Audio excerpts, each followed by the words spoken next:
Well, the Wichita Police Department is looking for pieces to a puzzle in a murder case from 2007. Investigators still don't know who killed Brandi Flint. Case Hannah King has this cold case report. It was here at the Auto Motel on North Broadway on a hot July weekend in 2007 where Brandi Flint lost her life. She lived here at this motel. She also worked here as a housekeeper. It's also a place police have been to several times over the years for crimes. This place is known as a hot spot. Anything can happen at any time. And this one sticks out. Was her killer from Wichita? Were they just passing through? Were they even staying at that motel? Was it somebody that was just walking by that was staying somewhere else?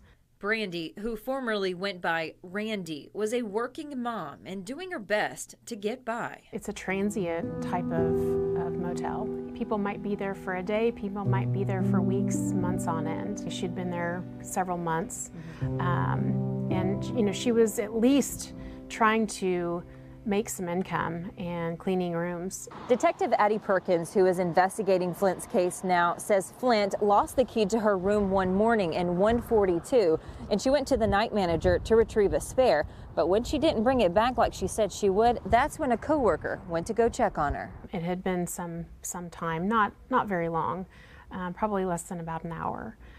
The night manager goes to Brandi's room, and she hears what she describes as screaming and yelling from inside. She describes that, you know, something's going on in there, and nobody answers the door when she's there. So she leaves. Unfortunately, 911 is not contacted at that time. Later on, she goes back about 45 minutes later, enters the room and finds Brandi deceased inside the room. Investigators tell me there was no forced entry into the room. So did Brandi leave the door unlocked? Was it someone she knew? These are all questions that still don't have answers. But what investigators do know is who alerted them believed a struggle had taken place. There were items knocked over. You know, it was concerning to her about how the room was laid out and finding her on the ground. We don't have one person that we're pinpointing as far as a suspect, nor did they back then. Back then, Detective Wendy Hummel, who retired from the Wichita Police Department after over 20 years of experience, had the case. The last time someone saw her alive was at about 5 o'clock in the morning, and about an hour later is when she was found. So we have a pretty good time frame between 5 and 6 in the morning that this occurred. And even though she's no longer a detective, it's the only case that I have not been able to solve as a detective in the homicide unit. She still remembers being called in to investigate this motel murder. I want to see it through to the end, and I want to see it resolved. She said it then, and now too. No one deserves to die in the way that Brandi died. You know, of course you always want to solve your cases, right? But as a detective, sometimes that's not always the case.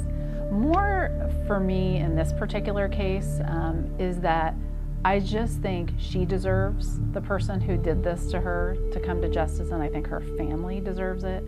Wendy Hummel is now a health and wellness manager for the Sedgwick County Sheriff's Office. She helps bring awareness to mental health for those who bear the badge. So it's not just what you're seeing, but it's also just being on call all the time, what it does to your body, what it does to your sleep, what it does to your physiology and your immune system. And even though she's with a different department and in a different role, Flint's case file is never too far out of reach. You know, I'll never forget something that one of my former mentors, Lieutenant Ken Landwehr, said. He's actually no longer living.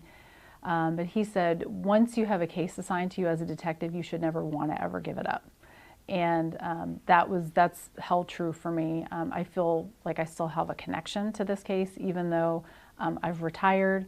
I'm still very interested in solving this case and doing what I can to help get it solved. That's why I'm doing this interview. Clearly, Brandi put up a fight. You know, she was not going to have somebody do this to her without her fighting very hard. Detective Perkins is filtering through surveillance video that was recently digitized. She hopes it can lead to something. Maybe you'll see a shadow that ends up being a person, not just a shadow. Too many people that were there, in my opinion, the day she was killed, to not have more answers. Somebody has to have more information on this case, and there's been a lot of time that has passed since 2007, and coming forward now, all it is going to do is make things better.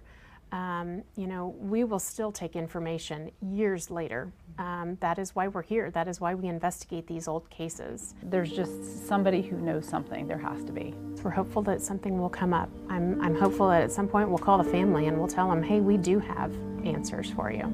As you can see, the motel has a big open parking lot, and access to each individual room comes from the parking lot. And by that perspective, investigators are convinced someone knows something.